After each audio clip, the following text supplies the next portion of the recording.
Welcome to Forensic Friday, where we examine the intersection of true crime, psychology, and the heart of being human in the middle of it all.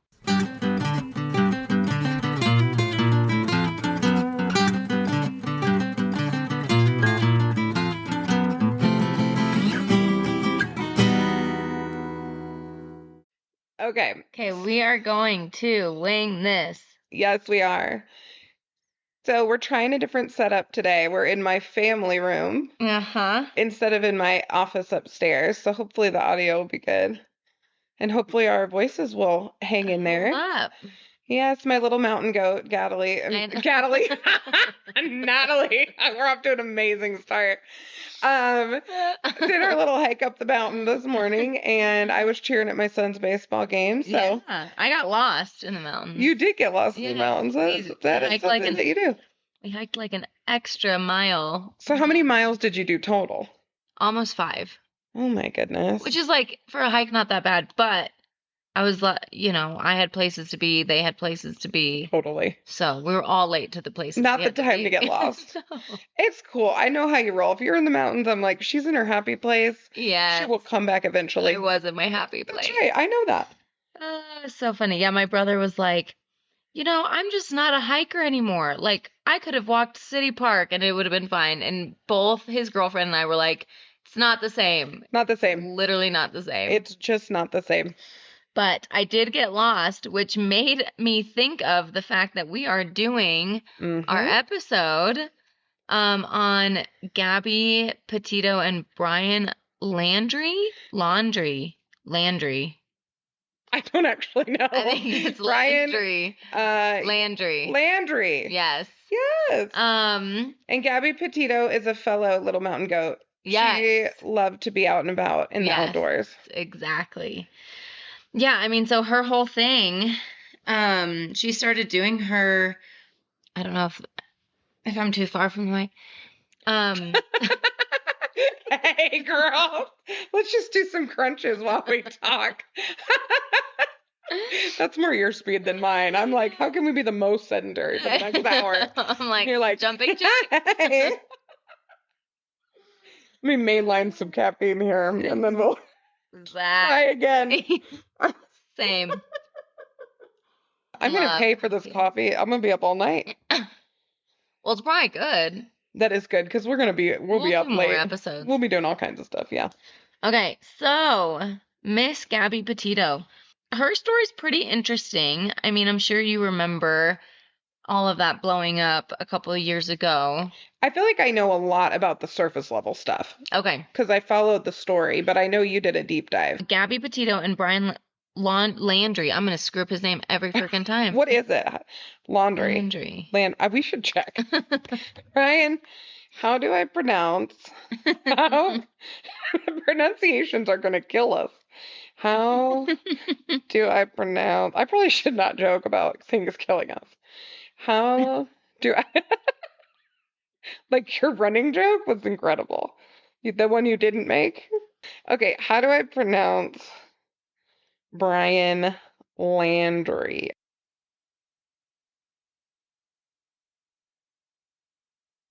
Are you sure? Yep, I'm sure. Okay. Brian Laundrie. Okay.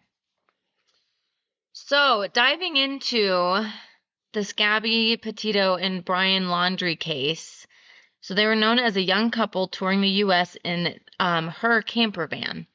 So it was hers. Gabby wanted to explore with her boyfriend, who ended up being her fiance. So the news always refers to him as her fiance. They got engaged on that trip. On that trip. Oh, goodness. So she posted something like really discreet, a picture of them, and in like this longer post said that she said yes.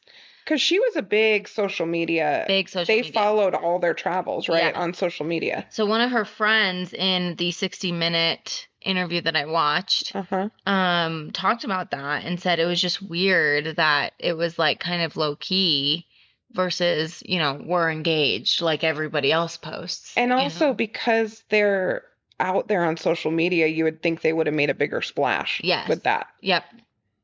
Yeah, so that was interesting. Yep, and they documented as they went along. So every place they went to, the camera was rolling. Wow. Based on her posts and interviews with others, she was super vibrant, really kind, just like a little spitfire, you know, just a young woman in her 20s who was just like really excited to like take life on. Oh. So her story was cool. In some of the interviews that I watched, her dad talked a lot about how vibrant she was and just, you know, everything that she brought to their life and everyone else's life. Well, and she was kind of entrepreneurial in a way too, because very much so. She took off and did this thing, and my memory of her was more that she was really building a name for herself. Yes. Had built quite a following. Yes. Well, and I'll have to check my resources here, but I'm pretty sure she was working at like a fast food place before she did all this. Wow. And Brian was working at like a grocery store, something low key like that for both of them. So they both made this decision to do this. To, you know, retrofit, renovate, whatever you call it, her camper van and take off together. Yep. So, interesting. I didn't know this until I did more deeper diving, but Gabby and Brian actually knew each other in high school. Really? Yes. So they knew each other in high school, and then later Brian moved to Florida and Gabby moved there too in order to be closer to him. Oh, wow. I know. I had no idea. I thought they met like as young adults. Well, and I figured they met in Florida because it seems like I knew that was where his family was. Yeah. So, no, they met in New York, is what this source said, in high school, and then Brian moved to Florida, maybe because maybe his family moved or something. I didn't look into that piece. Yeah. And then Gabby moved there to be closer to him. Then they moved in together, and on the outside, he seemed super sweet. Yeah. In a different interview that I watched, one of her really good friends talked about some dynamics that she noticed that was concerning, but no one really gave it more thought. No one really gave it a second thought. Okay. Then in 2020, they got engaged while they were on their trip. And like I said, one of her friends said sometimes Brian showed, quote, toxic traits. So, as you and I both know, with the work that we do, toxic traits mean quite a few things. Typically, it means some kind of power and control dynamic is usually what we can tie it to. Exactly. So she gave one situation in this interview where she and Gabby wanted to go out to the bar together, and he didn't want her to go, so he took her ID. So that's a classic move. Yeah, so she literally couldn't go because that's up there with taking car keys, taking cell phones. Yeah. Yeah, so she said he would manipulate the situation to get what he wanted out of it. And then that was an example she shared. So, and you know my brain, I'm like, homeboy, power and control all day. Yeah, that's definitely some power and control. Yes. Is he older than her? Are they the same age? I think they're roughly the same age. I think he was a little older. Yeah, well, if they went to high school together, they're probably in the same general age bracket. Yep. I think we should dive into some of the case. What do you think? Absolutely. Okay. So I am going to start with what we all kind of started with, you know, in the U.S. We all heard about Gabby Petito on the news, and what came out pretty quickly was the police call. Yes. Right? Yes. So what's interesting is when I first started doing some research on this case, I didn't hear nor did I see anything on the witnesses calling. So that I didn't either. You're right. Wasn't like broadcasted or shown. The call that was made to the police. That's so true. It was really more focused on they got pulled over for some reason. Yep. They did talk about some things that were going on, and then they were left to go on their way. Yep. So I thought, like a lot of people, well, maybe we had a missed opportunity, but I didn't know a whole lot about it. Yep. I'm going to actually start with that clip. Grant County Sheriff's Office. Were you able to get a description of the intoxication? Hi, can you hear me, sir? Yeah, I can hear you. Hi, I'm calling. I'm right on the corner of Main Street by Moonflower, and we're driving by, and I'd like to report a domestic dispute. Florida with the white van, Florida license plate, white land, gentleman, Where's it at? 5'6" beard. They just drove off. They're going down Main Street. They made a right onto Main Street from Moonflower. Or what were they doing? Cooperative, but what'd you say? What were they doing? We drove by and the gentleman was slapping the girl. He was slapping her? Yes, and then we stopped.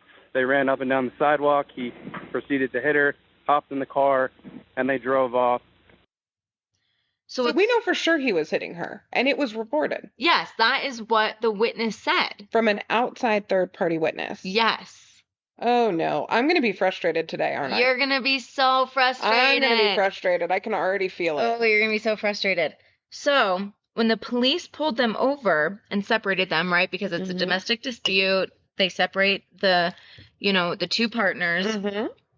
And based on the footage that they have, so that's what everyone saw. Did they get pulled over because of the witness call? No. Well, so no. Yes and no. Okay. They got pulled over, so they were on the lookout for this camper van. Because of the report. Because of the report. They saw it, and then Brian was driving, and they were still having their dispute, and he hit the curb. Oh, see, that's the only part I knew. Yes. I knew they got pulled over. I didn't know anything had happened prior. Yes. So he hit the curb, so then they got pulled over. Okay. And then separated them. So it was clear on the footage that Gabby was just a wreck. Like, she was crying. I mean, just bawling her eyes out. And he was like cool as a cucumber. There was moments where you could tell he was a little nervous. I'm sure just because he was talking to police. Totally. You know, I get nervous if I get pulled over. Absolutely, yeah. But he just seems so cool, calm, and collected. Yeah, I saw a little bit of it, and he just looked really relaxed. Yes. Almost desperately casual. Yes. But just really relaxed. Well, and so in that 60-minute interview that I was telling you about, they talk about his body language and her body language, right? And you and I both pick up on this too with working with, individuals who get arrested for domestic violence and the teeny bit of work that we have with victims, not knowing that they're coming in as victims, right? Right. Well, and we read this in police reports when police are trying to assess who did what. A lot of times they look at how it's being reported. Yeah, exactly. So that's the frustrating part. Anyway, so they separate the two, start talking to them. He's cool. She's, crying. She's very upset. So they start asking, like, what happened. So when they were asking Brian what happened, he was basically saying, like, well, she's doing this little thing, like this little vlog thing, like minimizing it by saying the word little. And that was something that was really pronounced in this documentary that I watched. Was she bankrolling him with her social media stuff? It didn't really talk about that. I don't think they were necessarily making a ton. Yeah. But yeah, I mean. But he kind of minimized it. She was the face. She was the face of it. She was the face of it. He minimized it. He said, well, she's working on this little thing of hers to the cops. He's saying this to them. And, she gets really stressed out and whatever. Says this whole thing, like pretty much like blaming her for the stress that they've been having. Yeah. So then he goes in and talks. He has scratches. He has some like a scratch on his face and some on his arms. And based on what I recall, he was like reaching for her phone and she was like trying to like keep him away. Yeah. And that's how the scratches happened. Yeah. They were in a scuffle and he said that she like knocked him like in the face or something. It was not very clear. So then they go to her and ask her, like, what happened. Yeah. And she talks about, she basically blames herself as well. So she says, I punched him in the arm. Yeah. They asked, did he do anything to you? And she said, well, it's not like he, like, punched me. And she motioned a punching move. Yeah. She said, it's not like he punched me, but he grabbed my face, kind of like a claw grabbing someone's face, which is really interesting because, again, in that interview that I watched, and there was a forensic psychologist, I believe, a domestic violence, someone who specializes also in domestic violence. Yeah. And she said the way he grabbed her face, it's almost the same as when someone grabs someone's neck. Well, and in the state of Colorado, depending on how that grab happened exactly, we would be tempted to score that as strangulation. Yes. Yes. So she's kind of going to bat for him, trying to like let him off the hook a little bit. Yeah. But she is not okay. She's still not okay. She's not okay. Because I saw a little bit of the dash or the body cam footage. And she was very upset. And he's just chilling. Yes. Yep. He was joking that she was crazy. He didn't say crazy. But he just said she gets like stressed out. That is the best example of her blaming herself. Like she talks about how she apologized. She said, I'm so sorry. I'm OCD. I'm just stressed out trying to get my vlog going and my website. She literally basically blames herself of saying that she apologized to him for being so quote unquote OCD. She pathologized herself. Yes. And the other thing that was interesting is in that body cam video, one of the parts I saw, one of the arguments they had was he had put his dusty shoes in a part of the van that creates a mess. It's a very small space. Yep. And he thought it was, a little nuts that she's a little OCD or whatever about the space. Yes. And it's just interesting that instead of having a partner who has a preference for a clean space or a partner who has the stress on her shoulders of creating content for this thing that they have both embraced. Yes. This is what they're doing. It's really sad to hear her pathologize herself and kind of beat herself up for being emotional. Yep. Which we know a lot of times victims do. Oh, all the time. They blame themselves. They're trained to. Yeah. They're largely trained to attribute their partner's negative behavior, attribute that to their own behavior. Yeah. And that's a form of gaslighting, right? You're crazy, you're anxious, you're this, you're that. It's like, hell yeah, I'm anxious. I'm anxious because I'm dating your ass, Like that make anybody anxious. Turns out she was right to be anxious. And you put your damn dusty shoes she was in my right van. To be anxious. Get your shoes out the van, pack your shit up, and roll out. Go, bro. Go, bro. Golly. But instead, she's, blaming herself. Been belittled and torn down to a point where she's blaming herself literally for being hit. Who knows how long before? We could track down the timeline, but pretty quick before this happened, she was being hit. Yeah. Oh, well, yeah, because they called that same day the witness called saying, I just witnessed a domestic dispute, and then they pulled them over that same day. And it is classic codependency that then when she finally has her chance and the cops are there and she's separated from him, instead of being able to tell them he was hitting me earlier, I'm afraid. Yeah. I'm really emotional. I don't know what to do. We're stuck here together. We don't have a lot of options. Yeah. Instead, it's I'm OCD. I apologize for being angry. I hit him in the shoulder, right? Like it's all of that. Yeah. No wonder he was so low key. He was a very good offender. I want to be very clear. Yes. When he's chilling with the cops, that is an effective offender. Yes. Yep. Which, of course, then she's looking anxious and stressed talking to the police. Oh, Janine, you are going to hate some of the things that I have for you. So then we just talked about how he grabbed her face, looked like same type of motion as if someone's grabbing someone's neck. That's kind of how he grabbed her face. Which we see all the time. I mean, she might as well, have had finger marks on her face. Well, and we know that's an escalation behavior. It's one that we look for. Yes, exactly. Exactly. So the police talk to each other, and this is all on that body cam. So the police are talking to each other. There's 3 of them. And we're going to show a clip of that, right? Yeah. Perfect. Yes. So there's 3 of them talking to each other about what to do next, like how to handle this. And as you and I both know, in Colorado, there's a mandatory arrest. Well, it turns out, same in Utah. There's supposed to be a mandatory arrest. So because we knew we had a crime of domestic violence, we had a crime of some sort. Yes. In the domestic violence realm, which in this case would probably be assault, one way or the other. Yep. This in Colorado, one of them or both of them would have been arrested. Yes. For sure. Well, and so they actually deemed her as the primary aggressor. You're kidding me. No. So she's the primary aggressor, even though the whole reason they were looking for the van is that a witness called independently trying to keep this woman safe. Yes. and said he was hitting her. Slapping her numerous times. Slapping her and hitting her. Yes. Yep. Oh, yeah, I'm getting mad. Big mad. I'm getting big mad. Big mad. Oh, no. So there's this witness, but because of the injuries that they see on him and lack of injuries they saw on her at that moment, which you and I both know bruises show up later. Well, yeah, and scratches, like when you're being restrained and or strangled. Yeah. Right? Yeah. One of the things that we see is sometimes they'll scratch a partner to get them off. Yep. We see that all the time. Yep. So anytime I see scratches in the face, Yeah.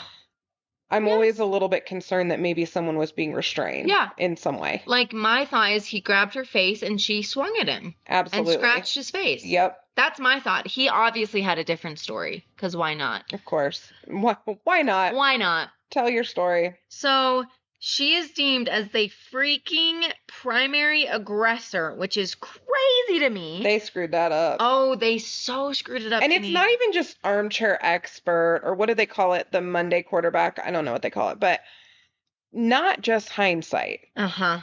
No. But truly, like, how these laws are written. Yep. They're written the way they are to prevent lethality by removing one person from the situation. Yes. So here's what happened. So they're talking about it. They're in a different state than where they reside, right? Right. You know, they comment on her size. You know, she's like, 5-something, 110 pounds. Oh, yeah. Right. So she's little. He's, no bodybuilder. No. And they made it clear, Brian and Gabby, clear that, like, they didn't want charges pressed. Right? Like, she wanted to be with him. He wanted to be with her. They really didn't have a place to go. They lived in this van together.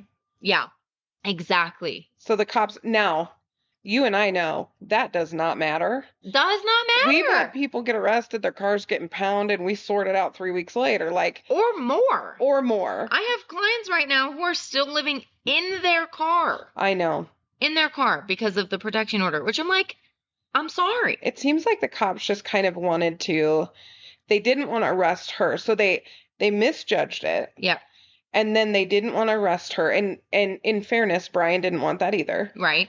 So it seems like they just figured they'd give them a little talking to and get them on their way. So, yes, they did separate them. So they said she could take the van and stay in the van that night, and they took him to a hotel. Like, he was in the police car, and he was escorting him to a hotel. Okay. And they, I think, vouchered it and all the things. And then they told them not to see each other. Yes. Because that works so well. Obviously. Yep. I don't know if they did see each other or not. I couldn't find info on that.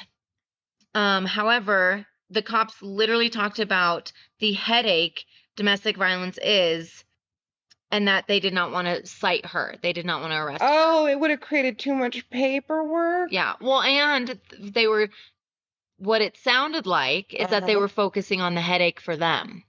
Like, well, then he's got to, like, they went into a whole thing about the protection order. Well, then you've got it, like, then there's a protection order, and then you have to wait till Monday to modify the protection. Forbid we separate these knuckleheads for a couple of days. Literally. So I heard, and I want to know if you heard this too, that the cop sort of talked to Gabby about something about his wife or his ex-wife. Okay, so I'm getting there. Okay. I'm getting there. I remember hearing about this. Oh my gosh, Janine. Okay. Uh-oh. So, side note. Oh, no. The police said to Gabby, talking about his own, I think maybe ex-wife. Oh, I bet it was his ex-wife. I think it's his ex-wife. Yeah. Oh, I quoted it. We would feed off each other and spiral. It didn't matter how much I loved her. So that was like what he was saying about his wife. Okay. So then he looks at Gabby and says, you have anxiety. Look at the situations you can get into it.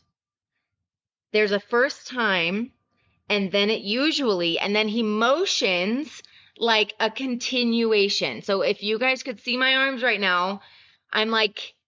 It usually, like, continues? It continues. That's the motion he did with his arms. So did he think they should break up because they don't communicate well? No. Okay. No, this is what he meant. So I'm going to repeat this last part again. Mm-hmm. There's a first time, and then it usually... And then the arm motion comes in. Continues.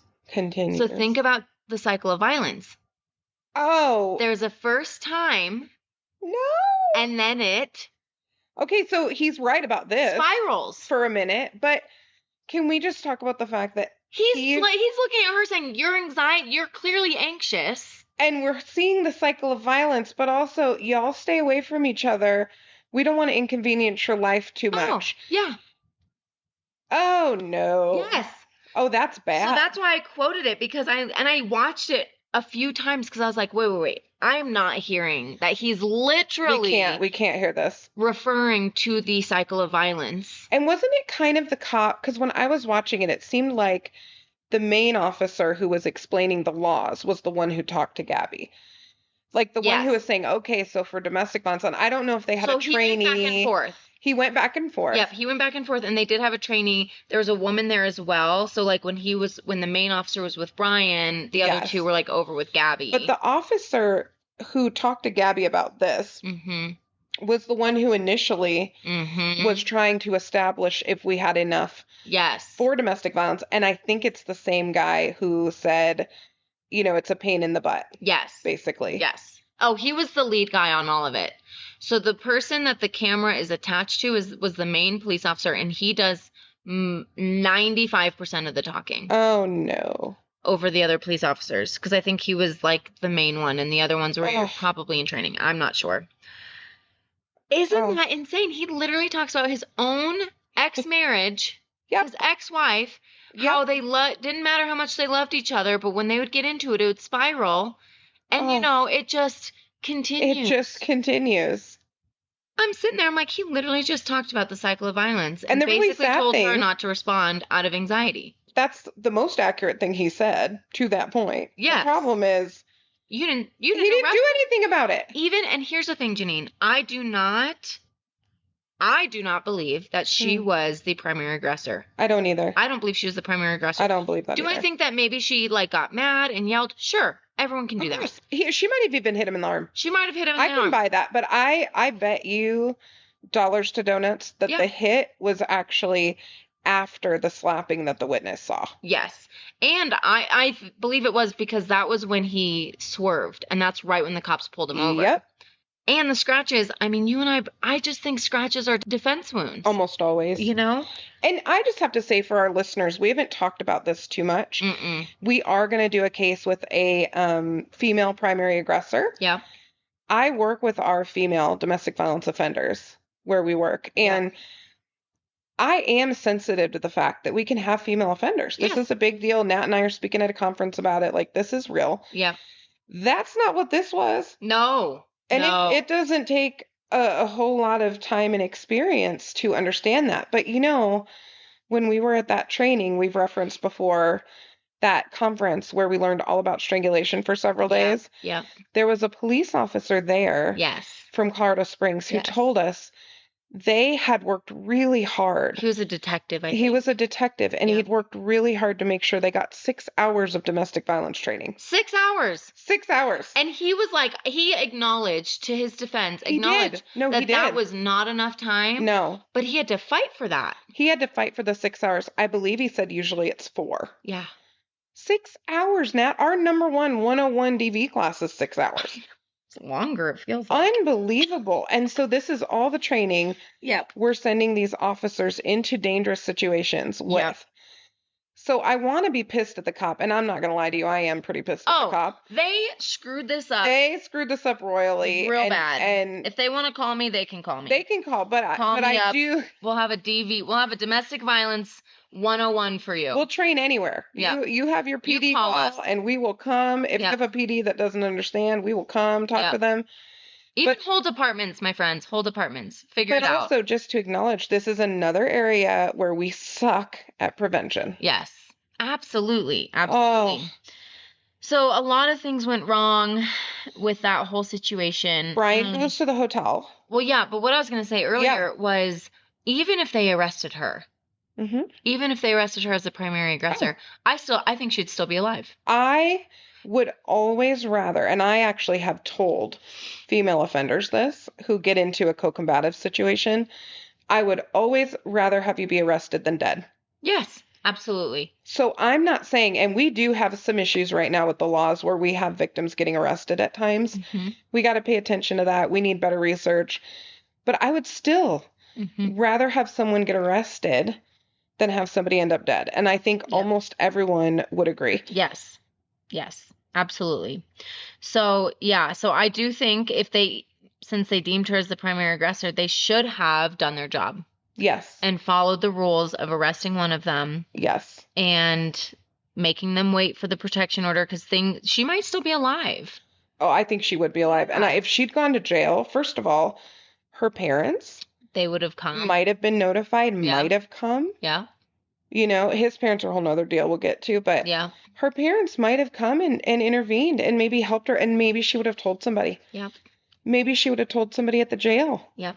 And finally opened up and gotten some safety. And also, we'll get more to where this all goes, but Brian would be alive too, potentially. Yeah. Yes, absolutely. I think they both and maybe could have gotten some help and some intervention. Yep. Both of them. So I do think this was the last time that they did have a physical altercation before she died. I think so too. The police were never called after that.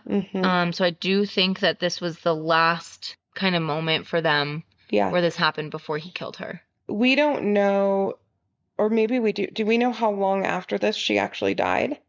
We don't fully know. We don't fully know. No, they found her. They started their trip. Gosh, I just had it in my head. I want to say 4 weeks before she died. Oh, gosh. I could be wrong on that, but... And just because we don't know if there was more. It could be that he took her phone and abused her the whole time until the end.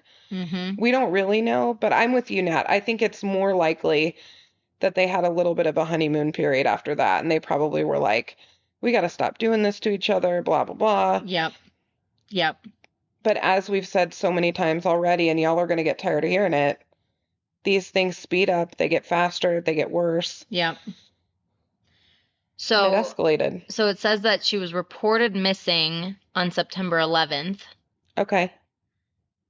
And her autopsy report reveals that her death was obviously a homicide by strangulation.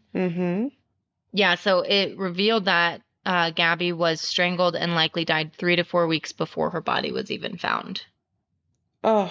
You know, it can't say when he killed her because they don't know. I mean, you know what we could, though? We could look at when the police pulled them over to when she was reported missing. I wonder what the length of time is between that. So keep September 11th in your head. Okay, September 11th is when she was reported missing by Brian. Didn't Brian report her missing? No, I don't think so. Okay. Gabby and Brian were pulled over on August 12th. And then she was reported missing on September 11th. And what the coroner believes is that she died 4 weeks before her body was found. And her body was found September 19th. So they found her body September 19th. Yep. Yes. So they found her body September 19th. She was pulled over. He killed her right away. August 12th. He killed her right away. If they found her on September 19th and they think that she'd been dead 4 weeks before they found her, he killed her right away. He killed her within a week. Of them getting pulled over. Yeah. Yeah. That makes sense. Right? Yeah. Oh my gosh. Yeah. Like right after they got pulled over, he killed her. That's just horrific. Yeah. Anything would have helped. Any action would have helped. Yep. And you know what else breaks my heart thinking about this is there was a witness there trying to do something good too. Yeah. They weren't just letting it go. They weren't thinking, oh, this isn't my problem, my job. Yep. A witness actually tried to save her. Oh, that's heartbreaking. Yeah. Yeah. And so it was actually on the 11th when Gabby Petito's mom filed a missing person report because they hadn't heard from her. And that was really abnormal. Yeah. From what the mom said. She said that they would communicate at least almost daily. Because like whenever she had service. Yeah, whenever they had service, yeah, they would connect. Yeah. Oh my gosh. And so she got worried because She hadn't been seeing any posts. She hadn't reached out. So they started to get worried. Oh, man. Yeah. Yep. So what happened after? Because I remember, I don't know any of the specifics, but I remember that there was a whole bunch of nonsense that happened. Yes. Looking for her, looking for him, yeah. all of that. So what happened after was, well, what was actually really interesting and kind of cool, because you and I aren't really big in like, you know, vlogging or anything like that. No. But there's a whole community, like van community out there who are vloggers that like all keep in contact with each other. They probably meet up and stuff. Well, that, they're or out they and just like about. keep, they like update like different like sites for each other to like talk about conditions or whatever. Oh, I love that. And so there was, and I can't remember the website they referenced in the video I watched, but they referenced a site and reached out to this other camping family and said, hey, you were in this area right around the same time Gabby Petito was, and she's missing, her and her fiance. Yeah. You know, do you have any footage on anything? And so her and her husband went through their footage and saw their van parked Oh my gosh. on the side of the road. And it must have been, from what they said, it must have been after she died. So then they had a location. Yes, and that's how they found her. That's how the police That's how they found her. Was because of this online community. Because they found the van. Yes, because was they she found close to the van, in the van? She was not in the van. She was like across, from what I remember seeing on the footage, like down this bank across, like, you know, this small part of the river. Okay. It was in the Tetons. Okay. So they had to like cross this creek, and then she was, it's so eerie. She was across, like just laying kind of on sand or like rocks. And the way she was positioned, there was like a blanket over her, like a whole, they talked about how kind of eerie it was. And at that point, not to make it too graphic, but at that point, it's the Tetons. There's so much wildlife out there. Yeah. So her body had kind of been picked at. So it was just a really rough scene. So then what happened after that? Yeah. Or I guess during them looking for her, Brian disappears in the van, but then shows up in her freaking van in his parents' driveway in Florida. Oh, no. Shows up in their driveway in her van in Florida. And they're like, WTF, where's Gabby? Oh, no. Yeah. And did people spotted the van? Yes. So how quickly did people make this connection that this woman's missing? Quick.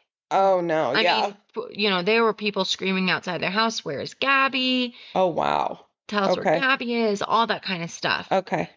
Parents locked themselves in. They did not talk to anybody. With Brian? I don't know. We don't know. We don't know. But they just basically locked the doors and said, we're not talking to anybody. Correct. Until the cops showed up with the warrant, probably. Exactly. Yeah. And Brian was already gone at that point. They didn't know where Brian had gone. Did they tell the police they didn't know where he was? They can't deny that the van's there. And Brian was there. I don't think they knew where he actually went, because he left. Oh, so he went home, was at home for a little bit, and then bounced. Did they admit to the police that they'd seen him? Ooh, I don't know that. Ooh. I don't know that. We'll put that on the website. Yes, if they saw him, or if any of you guys know. Yeah. Message us. I don't know if you asked if they saw him. If the cops went to his parents' house and said, hey, have you seen him? Oh. Where'd he go? What did he do? There was a whole bunch of stuff because the parents went searching with the police. I think they did say that he came home, but they didn't know what happened. And then, but the parents suggested where to look. And they looked in like, I don't know, Florida's weird, man. Florida's the weird. Everglades, like, I don't know. They were kind of in like a swampy spot. Spot, yep. Yeah. And so they found his remains, his backpack, and his journal. And what he wrote in his journal, Janine. And he killed himself, right? He'd killed himself. Yes, he killed himself. Yeah, he shot himself. Okay. Yeah, there was like all the speculation. I think it's fascinating. Yeah. There's like all the speculation that like he like purposely went to like swampy areas to like get eaten by alligators. Like there's a whole like people were just thinking of the craziest stuff. But he did shoot himself. I remember thinking maybe he was hiding out because it was pretty remote where he was. Well, and so that's what people were thinking, that he was hiding out, and his parents were assisting him. That was my impression. Was like maybe his parents are assisting him. Yeah. So that was the rumor. I don't know if they were. My brain goes to, they knew, obviously saw him when he came home, asked what happened. Mm-hmm. Maybe he shared, maybe he didn't. Mm-hmm. He left, and I don't think they knew where he went. Yeah. Yeah.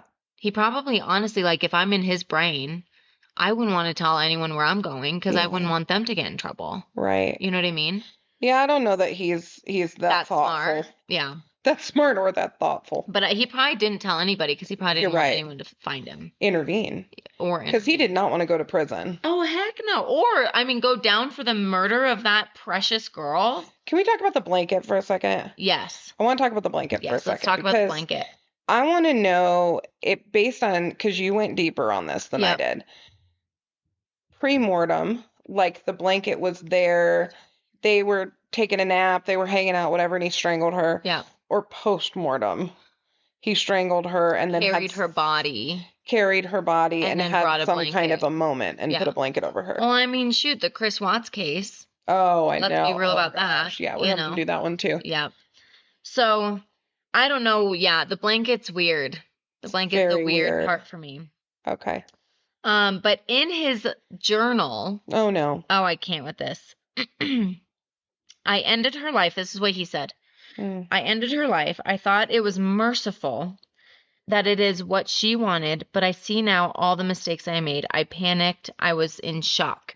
Here's what he also says that I didn't put in quotes here. Yeah. He also says, well, she injured herself. And so so that's when he says, I thought I was being merciful because she was in so much pain. If you guys could see me right now, I'm using air quotes. Yeah. She's not pleased. She's in so much pain that he just wanted to, help her by not being in so much pain. And he wrote that in his freaking journal. He wrote that in his freaking journal. Like, bro, if you're going to go out by suicide, if you're going to die by suicide for killing your fiance, own your shit. Oh, 100%. Just own it, bro. Just own it. Also, just own it. Also, this is so weird to me because they had the van.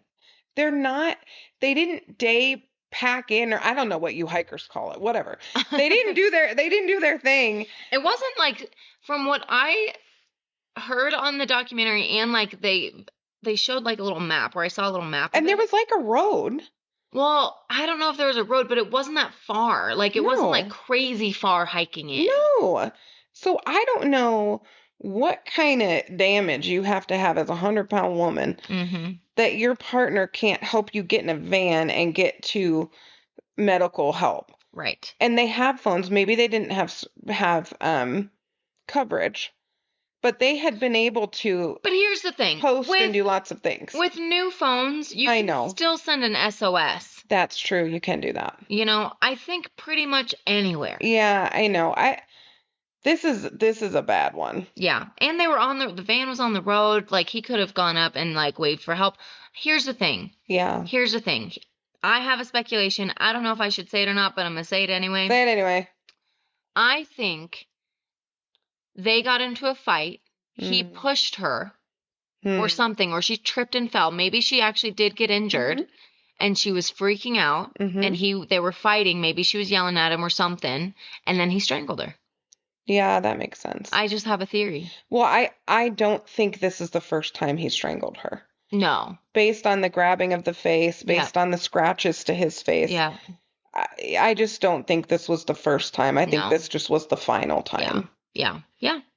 I would agree with you. The other thing is, after people are strangled, and we know this from working with victims, they are so not okay emotionally for a hot minute. And when I watch that body cam footage, she's not okay. She's terrified. She's not okay. And it's not just anxiety. We see anxiety in our office every day. All the time. She was terrified.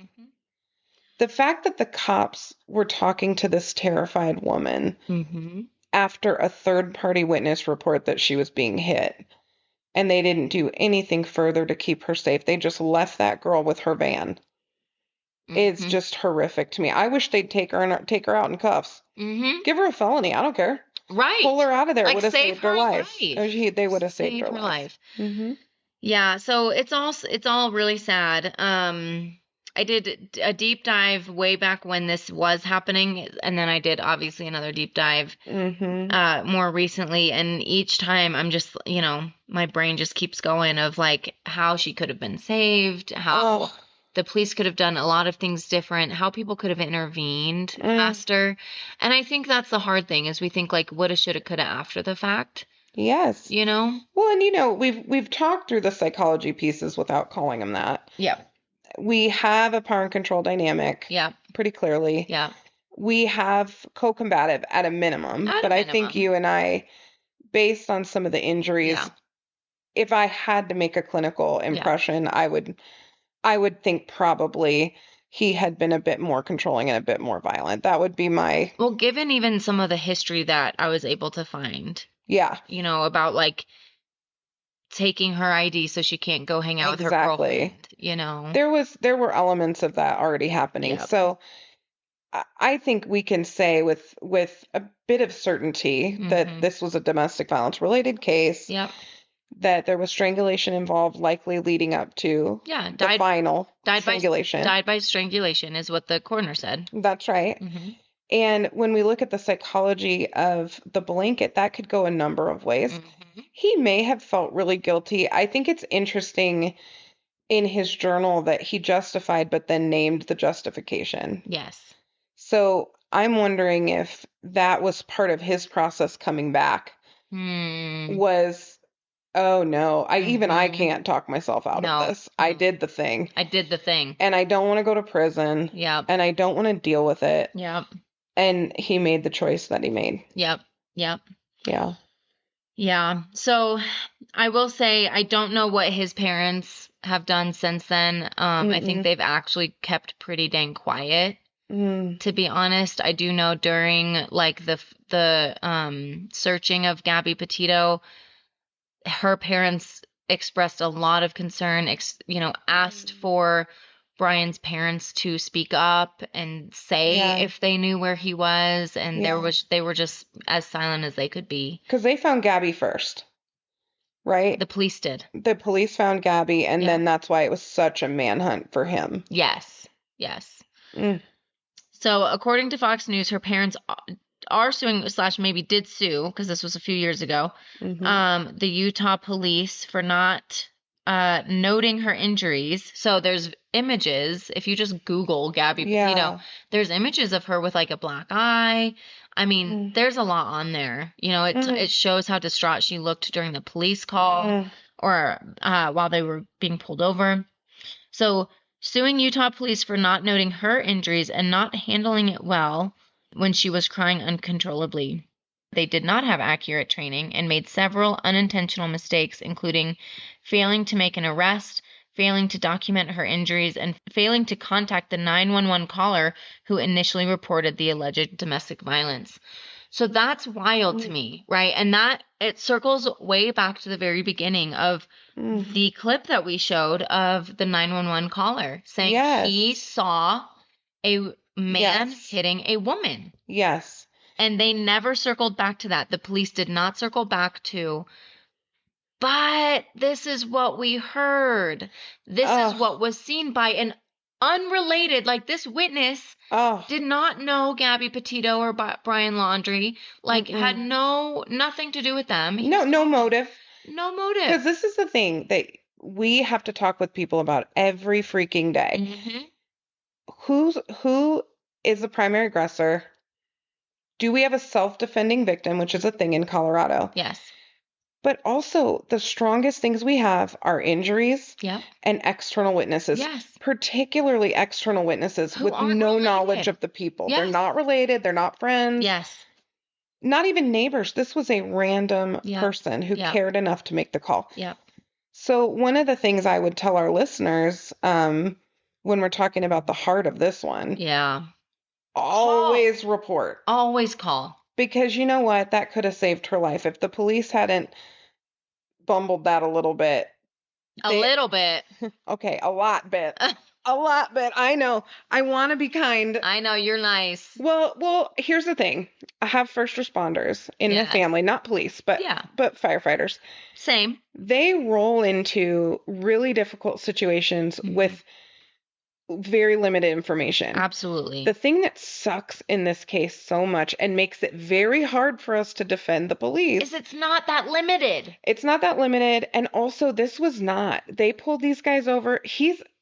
Brian Laundrie was, for lack of a better word, chilling like a villain. Chilling like a villain. He was chilling like a villain. Yes. He's just chill. He was not. They were not in a shootout. No. They took their sweet time. I mean, I forget how long the body cam is, but it's long. He literally asked, oh my gosh, two things. He asked, one, if he could sit in the shade because he's bald and he didn't want to get sunburned. Yep. And then also, when they told him that he was the victim to a domestic violence situation, he laughed. Oh, yeah. And he asked for water, I feel like, too. Yeah, he asked for water, but he laughed when they said that he was a domestic violence victim. He literally laughed out loud. Have you ever met a victim who laughs when they are told that they are a victim? No. I do know men underreport. Yes, absolutely. As victims, but I have never had anyone laugh about it. That's true. Same with men. Even when we've had men who've been victims, they don't laugh. Well, and especially when they have injuries, I would say, too. Right. Like, he had visible injuries, so he had the scratches to his face. Yep.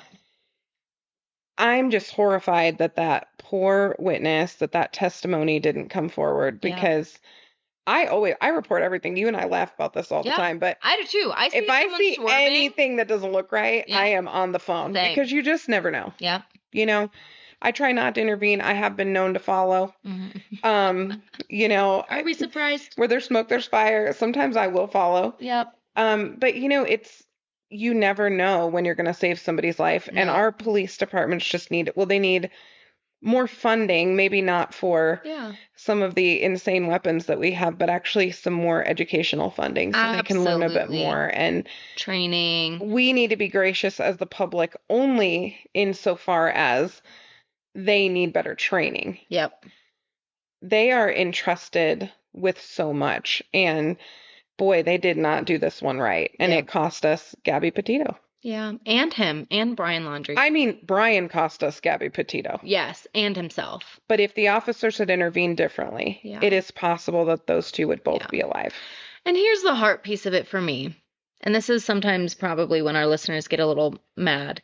The heart piece of it for me with Brian is if he did get the help that he needed, right? Like you and I always talk about, we meet men who've made really big mistakes, and if we can intervene and stop that pattern, then they turn into these good men that they're supposed to be. Yes. Right? And even the journal, while frustrating, is actually a pretty interesting journal article that I could see, or journal entry that I could see one of our guys writing. Yeah. Just kind of this ambivalence. Yes. I did this thing. I've been telling myself that I did it for her. I've been telling myself it was mercy. And maybe he wrote it all for show. But at that point, I don't know what he had to gain. No, I don't think maybe he did. His parents' reputation, but even that was not coming back. I think he was trying to convince himself. And here's what I also think about that. I do think, based on what you and I know about power and control, these individuals still do love each other. Right? It's toxic and it's codependent and it's chaotic and it's crazy. Oh, yeah. But there is love there. And so it doesn't make Brian, a sociopath or whatever, or psychopath. It just makes him a domestic violent offender. Yes. Who killed his victim. Yes. And you and I work with many offenders who, thank goodness, most of them don't end up killing their victims. Yes. However, with intervention, these things can change. And so it just, the part that breaks my heart is both of them could have gotten the help if either one of them got arrested. Yes. If there was a little bit of a bigger intervention there than just stay at a hotel and stay in your van. Absolutely. And we always want to have an appropriate response, but this is a place where it's better safe than sorry. Yeah. And those two needed to be split up. Yeah. By something more dramatic than just, hey, go stay in a hotel and Gabby, go on back to your van.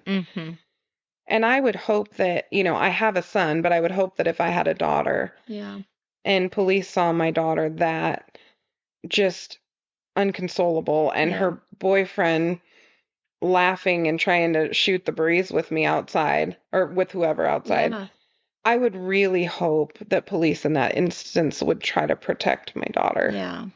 Yeah. You know? So super sad case.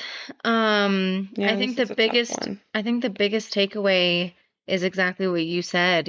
Always report, always call. Even if it's someone you really care about, even if it's a couple you really care about, my friends, it's there are second chances. That's I know the system's trying to get better about giving people second chances, giving deferred judgments. So, I'd rather have someone feel like their life is ruined for a year to 2 years than any lives end. So, absolutely. And in this case, 2 lives. 2 lives. Yeah. I've spent so much time thinking about if this poor human, whoever's on the wrong side of this DV thing, had an earbud in and they were talking to one of us. Can you imagine? No. And so we are pistols. Anybody who works with us knows this. Now, that being said, there's a reason that we are. Yeah.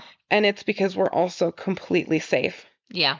We're safe to be a pistol. Yeah. So sometimes it's easy to look at a victim of domestic violence and think, why don't they stand up for themselves? Why don't they, that wouldn't happen to me. I would blah, blah, blah. Right. And I think this too. And I think, what would I say? My gosh. Yeah. I mean, he would still be pulling my foot out of his ass. Still. Today. At least he'd be alive.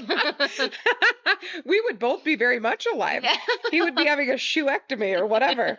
But the bottom line is we have had the luxury of having safe fathers and very safe partners. And I'm grateful for that every day. And it's not that I'm better than or smarter than or anything. It's literally my life has led me to the point where I just have that kind of partner, and I'm so grateful. Same. Oh, I think about that all the time. And y'all can't see our husbands, but they are massive. They're big dudes. They're just big dudes, and Nat and I are not. And no, we just have epic confidence because we've been allowed to be confident. Yeah, and they encourage it. And get a kick out of us, and I'm very grateful. Same. Yeah. Yeah.